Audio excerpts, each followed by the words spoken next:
ನೋಡೋದೇ ಚಂದ ಅಲ್ವಾ? ಬನ್ನಿ ಹಾಗಾದ್ರೆ ಅಂಥದ್ದೊಂದು ಸಂಭ್ರಮದ ಗಳಿಗೆಯನ್ನ ನೋಡ್ಕೊಂಡು ಬರೋಣ. ಚಿರಕಾಲ ಇರಲಿ ಸ್ನೇಹ, ಚಿರಕಾಲ ಇರಲಿ ಪ್ರೇಮ, ಚಿರಕಾಲ ಇರಲಿ ಹಾಡು, ಚಿರಕಾಲ ಇರಲಿ ನೆನಪು.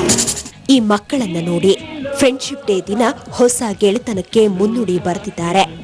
ಐಡಿಯಲ್ ಅಂಧ ಶಾಲೆಯ ಮಕ್ಕಳಿಗೆ ಎಂಎಸ್ ರಾಮಯ್ಯ ಪ್ರಾಥಮಿಕ ಶಾಲೆಯ ಮಕ್ಕಳು ಫ್ರೆಂಡ್ಶಿಪ್ ಬ್ಯಾಂಡ್ ಕಟ್ಟಿದ್ರು.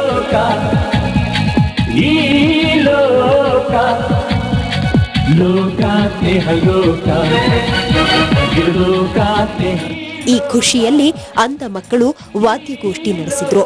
ಅಲ್ಲದೆ ಕೇಕ್ ಕತ್ತರಿಸಿ ಸಂಭ್ರಮಿಸಿದ್ರು. ಕಣ್ಣಿರೋ ಒಬ್ಬ ಸ್ನೇಹಿತ ಇದ್ರೆ ತುಂಬಾ ಅನುಕೂಲ ಅಂತ ಅಂಧ ವಿದ್ಯಾರ್ಥಿಯೊಬ್ಬ ಅನುಭವ ಹಂಚಿಕೊಂಡ. ಮೇಡಮ್, ನಮಗೆ ಓದಲಿಕ್ಕೆ ಬರೀಲಿಕ್ಕೆ ಅಂದ್ರೆ ನಮ್ಮ ಜೀವನ ರೂಪಿಸಲಿಕ್ಕೆ ಎಕ್ಸಾಮ್ ಬರುತ್ತಲ್ವ, ಅವರು 3 ಗಂಟೆ ಕೂತ್ಕೊಂಡ್ರೆ ನಾವು ವರ್ಷವೆಲ್ಲ ಕೂತ್ಕೊಂಡು ನಮ್ಮ ಕೆಲಸ ನಾವು ಮಾಡ್ಕೋಬೋದು. ಆದರೆ ಇವರು 3 ಗಂಟೆ ಟೈಮ್ ನಮಗೆ ಬರೆಯೋಕ್ಕೆ ಸಿಗಲಿಲ್ಲ ಅಂದರೆ ನಮ್ಮ ಲೈಫೇ ಝೀರೋ. ನಾವು ಎಷ್ಟೇ ಓದಿರಲಿ ಏನೇ ಮಾಡಿರಲಿ ಅದು ನಾವು ಅಲ್ಲಿ ಎಕ್ಸಾಮ್ ಹಾಲಲ್ಲಿ ತಾನೇ ನಾವು ಉತ್ತರ ಕೊಡೋದು.